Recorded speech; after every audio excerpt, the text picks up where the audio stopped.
Hello everyone, welcome to CBSE toppers channel. इस video में हम क्लास 10th के ज्योग्राफी के first chapter resources and development के 30 MCQ type of questions 3 sets में करने वाले हैं।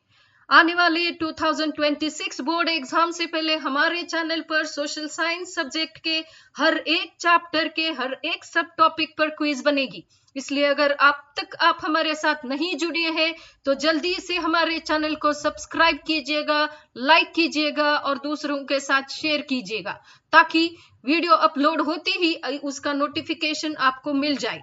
हमारे हर एक क्विज में हमने knowledge understanding, competency based, application level, assertion and reason, true और फॉल्स, केस बेस्ड सारे टाइप के क्वेश्चंस को इक्वल वेटेज दिया है। अब शुरुआत करते हैं हमारे फर्स्ट सेट के 10 क्वेश्चंस पर, जो कि हमारे land resource and land utilization topic पर है। इसका पहला क्वेश्चन नॉलेज एंड अंडरस्टैंडिंग पर है। क्वेश्चन है, which of the following human factor, निम्नलिखित कौन सा ह्यूमन फैक्टर है वो लैंड यूज पैटर्न को सिग्निफिकेंटली इन्फ्लुएंस करता है। तो इसके लिए हम बी ऑप्शन को क्लिक करते हैं, population density and technological capability. Second हमारा question again knowledge and understanding पर है बच्चों। लैंड दैट इज बैरन, जो एक जमीन है पूरी की पूरी बैरन है, रॉकी है, पथरीली है, एरिड है जहां पर बारिश कम होती है, रेगिस्तान है, एंड वो जो है बिल्कुल भी कल्टीवेशन के लिए नहीं उपयुक्त की जा सकती, उसको कैसे क्लासिफाई करोगे आप? तो इसका आंसर हम कर लेते हैं बच्चों यहाँ पर बी, बैरन एंड वेस्टलैंड। उस लैंड को जो रेगिस्तान है, बारिश कम होती है, उपजाऊ नहीं है, बहुत सी पथरीली लैंड है, उसको हम बैरन एंड वेस्टलैंड कहते हैं। थर्ड हमारा यहाँ पर क्वेश्चन है कि in India land use data, जो लैंड यूज का जो डेटा है, परसेंटेज है टोटल ज्योग्राफिकल एरिया के हिसाब से, तो वो कितना परसेंटेज लैंड यूज पैटर्न हमने अब तक तय किया है? तो इसका भी आंसर बहुत इजी है, हमारे पास सिर्फ 93% लैंड यूटिलाइजेशन डेटा अवेलेबल है। तो इसका ऑप्शन सी करेक्ट रहेगा। फोर्थ हमारा क्वेश्चन है, if a village decides to convert, एक छोटा सा गांव है, वो क्या करना चाहता है? कन्वर्ट करना चाहता है उनके proportion of common grazing land जो है, जो सबके लिए उपयुक्त है, into the residential plot, that is in a non agriculture plot में उसको कन्वर्ट कर रहा है ग्रेजिंग लैंड को, to accommodate increasing population. So this is example of a change in land use primarily driven by, ये कौन से land use pattern को दर्शाता है? यहाँ पर बच्चों हम इसका आंसर सी करते हैं, सोशो इकोनॉमिक फैक्टर है, इसको ये दर्शाता है।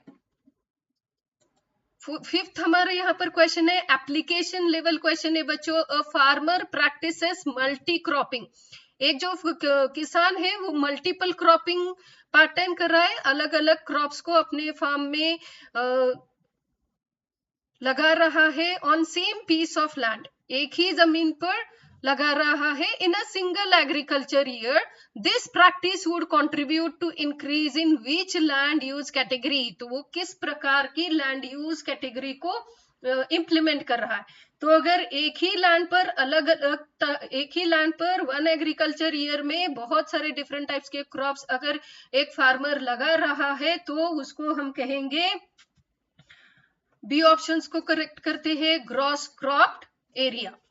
नेक्स्ट है competency based question. In a state like Rajasthan, हमारे जो राजस्थान स्टेट है जहां बारिश बहुत ही कम या कम होती है, which of the following land conservation method, जमीन को अच्छे तरीके से कंजर्व करने के लिए, सुरक्षित करने के लिए कौन सा क्रूशियल सस्टेनेबल जो लैंड यूटिलाइजेशन पैटर्न रहेगा वो उनके लिए अहमियत देगा? तो यहाँ पर बच्चों हम सिक्स्थ के लिए ए आंसर को क्लिक करते हैं, implementing rain water harvesting and developing drought resistance crop. Rajasthan में रेन वाटर हार्वेस्टिंग को ज्यादा अहमियत दी गई है और उन्होंने ऐसे क्रॉप्स को ज्यादा मात्रा में उन्होंने लगाया है जो कि कम बारिश में भी अच्छी फसल दे। सेवंथ भी हमारा क्वेश्चन कॉम्पिटेंसी बेस्ड है। If the percentage of land under permanent pasture and grazing land, अगर देश में परमानेंट पास्चर और ग्रेजिंग लैंड है कंटिन्यूअसली कम हो रही है तो ये क्या दर्शाता है? What would be the most significant implication of this? ये जो सेवेंथ क्वेश्चन है हमारा, इसका आंसर रहेगा ए बच्चों। ये दर्शाता है कि उस देश में फॉडर जो है, जानवरों के लिए चारा है, वो कम होगा तो जानवरों की संख्या भी कम होगी। अगर जानवर कम है तो डेयरी प्रोडक्शन कम होगा। इस तरह से वो लाइफ स्टॉक को भी अफेक्ट करेगा। एट्थ हमारा क्वेश्चन है बच्चों ट्रू और फॉल्स का। यहाँ पर स्टेटमेंट है the use of land is determined slowly. एक में जो फैक्टर है वो ह्यूमन फैक्टर लैंड यूज को डिटरमाइन करता है, जिसके अंदर population density and technological capability है। तो ये तो पूरी की पूरी तरह गलत है, क्योंकि लैंड यूटिलाइजेशन है वो सिर्फ ह्यूमन फैक्टर से डिटरमाइन नहीं होता, उसके अंदर फिजिकल फैक्टर और बहुत सारे फैक्टर्स भी आते हैं। तो इसको हम फॉल्स को क्लिक करते, ये हमारा आंसर करेक्ट हो गया। सेकेंड लास्ट क्वेश्चन है इसमें, ये भी ट्रू और फॉल्स है। Barren and wasteland can be brought under cultivation with reasonable efforts. Barren जो लैंड है, बिना उपजाऊ लैंड है, वेस्टलैंड है, रेगिस्तान की जैसी बहुत पथरीली लैंड है, वो बहुत ही कम एफर्ट्स में और कम मिनिमम कॉस्ट में कल्टिवेबल हो सकती है। ये तो फिर से बहुत ही गलत स्टेटमेंट है। ऐसी लैंड को अगर आपको यूजफुल कराना है, बैरल लैंड को, तो बहुत सारी टेक्नोलॉजी, बहुत एफर्ट्स लगेंगे और इसमें पैसा भी बहुत खर्च होगा। तो ये तो फॉल्स हो गया स्टेटमेंट। लास्ट हमारा क्वेश्चन है यहाँ पर ट्रू और फॉल्स। नेशनल फॉरेस्ट पॉलिसी जो थी 1952 की, वो दर्शाती है 33% ऑफ दी जोग्राफिकल एरिया जो है देश के अंदर वो फॉरेस्ट को कवर करना चाहिए, उस पर सिर्फ फॉरेस्ट या जंगल होना चाहिए, तभी इकोलॉजिकल बैलेंस मेंटेन रहेगा। ये बिल्कुल ही करेक्ट है, बहुत ही करेक्ट ये स्टेटमेंट है, इसलिए हम ट्रू को क्लिक करते हैं और हमारा ये क्विज यहाँ पर खत्म हो गया है। सारे के सारे 10 आंसर्स हमने विथ 100% एक्यूरेसी कर लिए हैं। चलिए अब शुरुआत करते हैं सेट 2 के 10 क्वेश्चंस की। तो इसका पहला क्वेश्चन है understanding, knowledge and understanding based question है। Which of the following is a primary factor determining land use. Land use को डिटरमाइन करने का प्राथमिक जो है वो फैक्टर कौन सा है?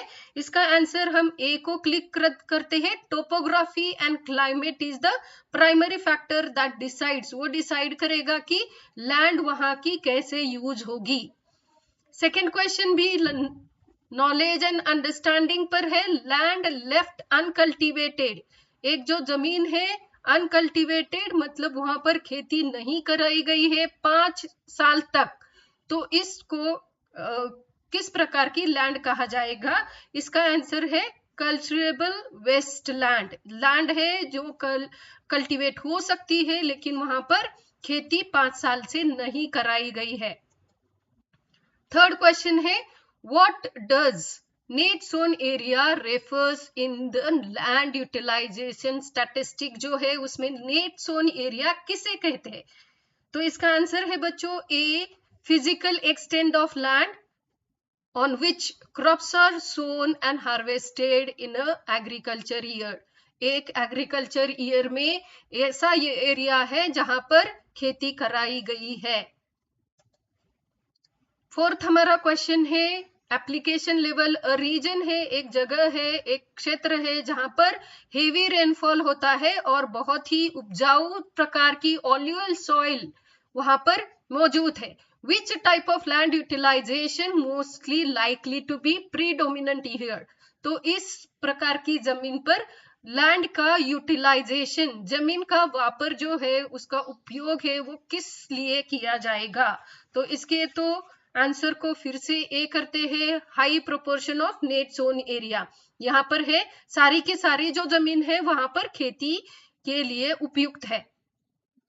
फिफ्थ हमारा क्वेश्चन है application level if the land under the forest in a country, एक जो देश है उसकी जो जमीन है वो फॉरेस्ट के लिए, या आप कह सकते हैं वहां पर जंगल जो है सिग्निफिकेंटली वो कम है, डिजायर्ड देन 33%, जो कि हमारी नेशनल फॉरेस्ट पॉलिसी 1952 ने तय कर दिया है कि एक देश में 33% जो लैंड है वो फॉरेस्ट यानी जंगल होनी चाहिए। अगर ऐसा किसी देश में नहीं है तो ये क्या दर्शाता है और इसके what is the likely consequence, इसका परिणाम क्या होगा बच्चों। इसके लिए हम ए ऑप्शन कर आते हैं, distribution of disturbance of in the ecological balance and increase environmental problem. अगर इस तरह से कम है 33 से भी तो वहां पर इकोलॉजिकल बैलेंस जो है वो डिस्टर्ब होगा उस कंट्री के अंदर।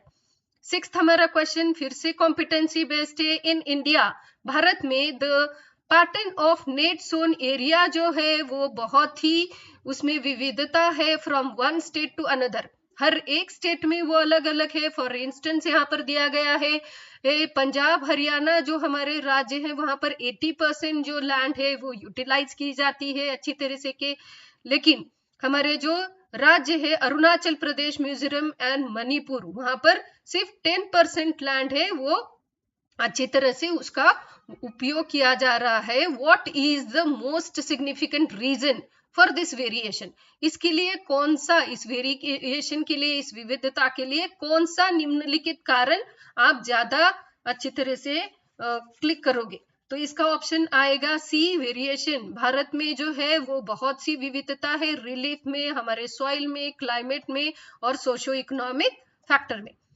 सेवेंथ भी क्वेश्चन हमारा कॉम्पिटेंसी बेस्ड है बच्चों। यहाँ पर लिखा है if a country has large proportion of land classified, एक देश है जिसके अंदर बहुत सारी जो जमीन है उसको क्लासिफाइड करा दिया है बैरन एंड वेस्टलैंड में और कल्चरेबल वेस्टलैंड में, तो what does it indicates about the resource potential and developmental challenge, तो उनको कौन से चैलेंजेस दिखाता है और वो लैंड जो है उसका पोटेंशियल यूज वो कंट्री किस तरह से कर रही है। तो इसके लिए हम ए ऑप्शन को क्लिक करते हैं।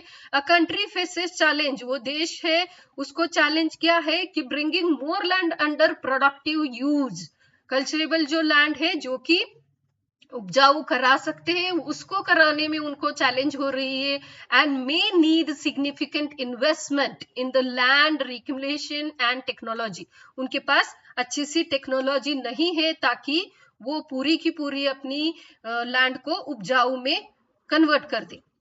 नेक्स्ट हमारा क्वेश्चन है ट्रू और फॉल्स। यहाँ पर स्टेटमेंट है land is considered an unlimited resource because new land can always be created.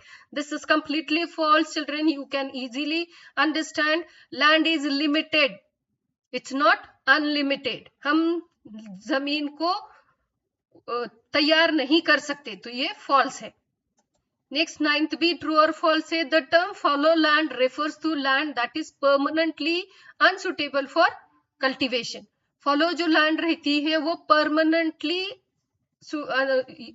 Cultivation के लिए सुटेबल नहीं रहती, ये तो गलत है। फॉलो लैंड वो होती है जो भी 1 से 5 साल तक वहां पर खेती नहीं की जाती है, तो ये तो स्टेटमेंट फिर से फॉल्स हो गया। लास्ट हमारा क्वेश्चन है ट्रू और false. Human activities such as deforestation, overgrazing and improper farming method do not significantly impact the land utilization pattern and land quality। ये जो ह्यूमन एक्टिविटीज है, डिफॉरेस्टेशन को हो, ओवरग्रेजिंग को हो, ये लैंड यूटिलाइजेशन पैटर्न को इम्पैक्ट नहीं करती, तो ये भी गलत है। यहाँ पर हमारी एक्टिविटीज जो है वो लैंड यूटिलाइजेशन को इम्पैक्ट करती है, तो ये भी फॉल्स हो गया और इसको हम डन करते हैं। यहाँ पर हमारे सारे 10 के 10 क्वेश्चंस करेक्ट हो गए 100% एक्यूरेसी के साथ। चलिए अब शुरुआत करते हैं हमारे लास्ट थर्ड सेट की, जो कि land degradation and conservation methods पर है। इसका पहला प्रश्न है नॉलेज एंड अंडरस्टैंडिंग पर विच of the following statement best defines resource conservation.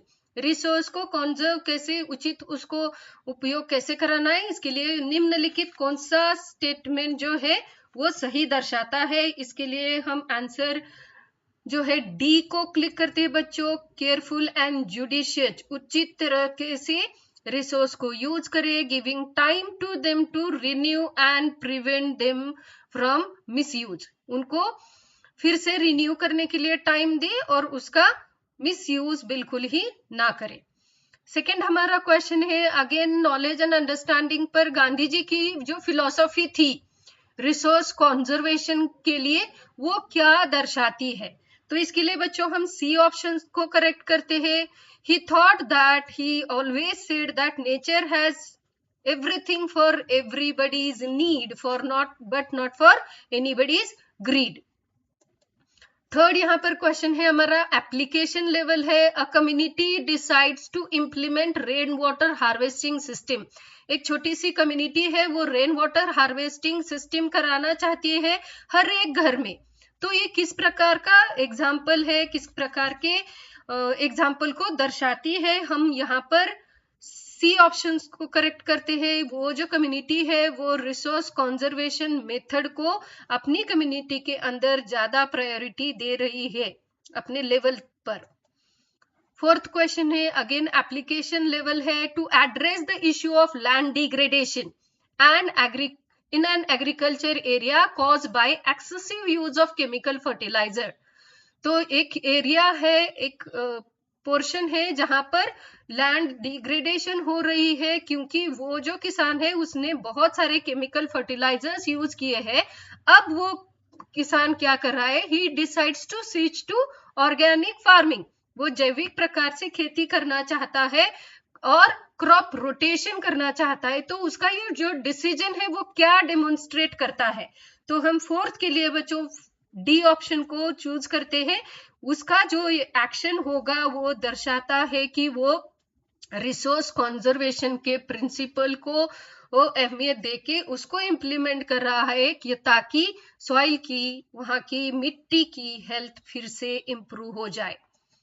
Next fifth question हमारा एप्लीकेशन लेवल पर है, agenda 21 signed at the earth summit in Rio de Janeiro, primary focus on achieving. ये जो समिट थी agenda 21 था वो क्या ज्यादा फोकस करता है, उनको क्या अचीव करना था, उनका गोल क्या था। तो उनका गोल था sustainable development in the 21st century. तो यहाँ पर हमारा ए ऑप्शन जो है वो करेक्ट होता है। सिक्स्थ क्वेश्चन हमारा कॉम्पिटेंसी बेस पर है बच्चों, a country has rich iron ore deposits, एक देश है उसके अंदर बहुत आयरन ओर डिपॉजिट्स पाए गए हैं, उसी के साथ ये कंट्री है वो इकोलॉजिकली सेंसिटिव फॉरेस्ट को भी पनाह दे रही है, उनके उसके अंदर है। Which of the following approach best demonstrate a competence balancing resource development with conservation.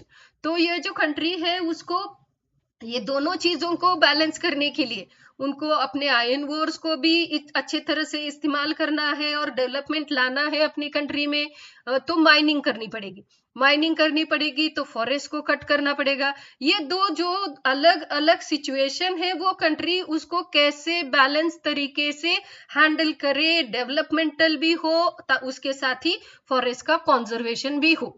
तो उस कंट्री को बच्चों यहाँ पर सिक्स्थ के लिए हम डी ऑप्शन को चूज करते हैं, conduct a thorough environmental impact assessment, वो असेसमेंट करा दे, मूल्यांकन करा दे उनके एनवायरमेंटल स्टेटस की, वो इम्प्लीमेंट करा दे सस्टेनेबल माइनिंग प्रैक्टिस की और इंश्योर करा दे मैंडेटरी रिफॉरेस्ट्रेशन, जहां पर भी माइनिंग की वजह से बहुत सारे पेड़ कट किए गए हैं, तोड़े गए, फिर से वहां पर पेड़ लगा दिए जाए। तो अगर ये करती ही है वो कंट्री तो अच्छी तरह से माइनिंग भी करेगी और अपना सेंसिटिव जो है फॉरेस्ट एरिया उसकी भी अच्छी तरह से रक्षा ये कंट्री कर सकती है। नेक्स्ट क्वेश्चन है कॉम्पिटेंसी बेस्ड क्वेश्चन है। इस तरह के क्वेश्चंस आपको एग्जाम में आएंगे बच्चों, सीधे सीधे तो WS टाइप क्वेश्चंस बिल्कुल भी नहीं आएंगे। तो हमारे इस चैनल पर जो भी हम आपको अलग अलग क्वेश्चंस की प्रैक्टिस करा रहे हैं उसका आपको बहुत ही फायदा होने वाला है। अगर आप चाहते हैं कि खुद से इसको आंसर करें, जब मैं क्वेश्चन पढ़ रही हूँ वीडियो को पॉज कीजिएगा, अपने आप से ये ऑप्शन पढ़ लीजिएगा और फिर देखिएगा कि करेक्ट है वीडियो को ऑन करके जब मैं करेक्ट आंसर बोलती हूँ कि आपका आंसर करेक्ट है यहाँ पर या नहीं, आप उसको इवेल्युएट कर सकते हैं। 7th क्वेश्चन है evaluating the success of resource conservation effort in a region would least likely involve assessing. अगर एक एरिया में रिसोर्स कंजर्वेशन हो रहा है नहीं हो रहा है इसका मूल्यांकन अगर कर रहे हैं तो इसमें निम्नलिखित में से कौन सा जो एक्टिविटी है वो लीस्ट इंपॉर्टेंट है, कम से कम अहमियत दी जानी चाहिए उसमें, तो इसको सी ऑप्शन को करेक्ट करते हैं। टोटल नंबर ऑफ इंडस्ट्री जो है वो कैसी बढ़ रही है, एस्टैब्लिश हुई है रीजन में नहीं हुई है, वो रिसोर्स कंजर्वेशन एफर्ट में नहीं आता, तो ये लीस्ट इंपॉर्टेंट फैक्टर है। 8th हमारा क्वेश्चन ट्रू और फॉल्स है। Resource planning is essential for judicious use of resources and widely accepted strategy for resource conservation. Resource planning कराना बहुत ही जरूरी है अगर आप उचित तरह से रिसोर्स को यूज करना चाहते हैं। तो बच्चों ये तो बहुत ही आसान सवाल हो गया, ये करेक्ट है। नेक्स्ट हमारा क्वेश्चन है क्वेश्चन नंबर 9, ये भी ट्रू और फॉल्स है। Primary goal of resource conservation is to stop all forms of development to protect the nature. ये तो बहुत ही गलत हो गया। अगर आपको डेवलपमेंट चाहिए तो रिसोर्स का यूज होना चाहिए, उसको स्टॉप या बंद आप करा सकते नहीं है, तो ये तो फॉल्स है स्टेटमेंट। नेक्स्ट लास्ट हमारा 10th क्वेश्चन है over utilization of resource without considering their regeneration can lead to environmental degradation and scarcity. ये भी करेक्ट है। अगर आप रिसोर्सेज को सिर्फ यूज कर रहे हैं, उसके रिन्यू होने की राह नहीं देख रहे हैं, तो एनवायरमेंटल डिग्रेडेशन होगा और उस रिसोर्स की आपको अभावता या स्केर्सिटी जिसे कहते हैं वो फेस करनी पड़ेगी। ये तो ट्रू है। हमारे सारे 10 के 10 क्वेश्चन हो गए with 100% accuracy. Thank you for watching this video till and. हमारे CBSE टॉपर्स चैनल को लाइक, शेयर और सब्सक्राइब कीजिए।